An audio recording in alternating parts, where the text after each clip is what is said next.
Mshambuliaji wa England Marcus Rashford anatarajiwa kurejea Manchester United baada ya kumalizika kwa mkopo wake katika klabu ya Barcelona. Hatua hiyo inakuja baada ya mabingwa hao wa La Liga kuamua kutotumia kipengele cha kumnunua moja kwa moja kilichokuwa katika makubaliano ya mkopo wa nyota huyo.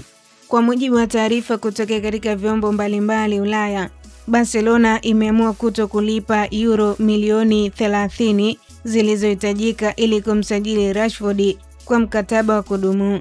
Hata hivyo, klabu hiyo ya Hispania bado haijafunga kabisa mlango wa kumfanya mazungumzo mapya kuhusu mustakabali wa mshambuliaji huyo mwenye umri wa miaka 28. Rashford alikuwa na msimu mzuri akiwa Barcelona, ambapo alichangia mabao na pasi za mabao katika mashindano mbalimbali, akisaidia timu hiyo kutoa ubingwa wa La Liga. Licha ya kiwango chake kizuri, viongozi wa Barcelona wameamua kuelekeza nguvu zao katika malengo mengine ya usajili katika dirisha hili la majira ya joto.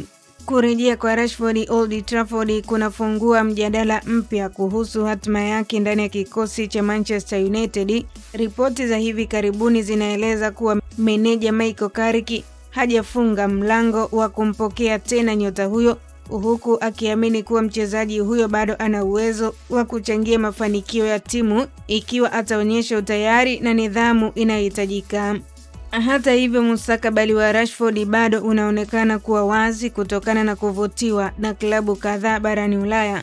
Wakati Manchester United ikitafakari hatua inayofuata, mashabiki wa soka wanasubiri kuona kama mshambuliaji huyo atabaki Old Trafford au ataondoka tena kutafuta changamoto mpya katika klabu nyingine. Kwa taarifa zaidi za kimichezo na burudani kimataifa, endelea kutufuatilia kwenye mitandao yetu ya kijamii Instagram, Facebook na Twitter.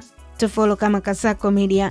Usisahau kusubscribe kwenye YouTube channel yetu na ubonyeze alama ya kengele ili wa kwanza kupata taarifa mbalimbali.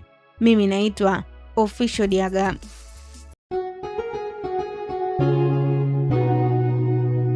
Kasako Media, tunaangazia maisha, tunaandika kesho.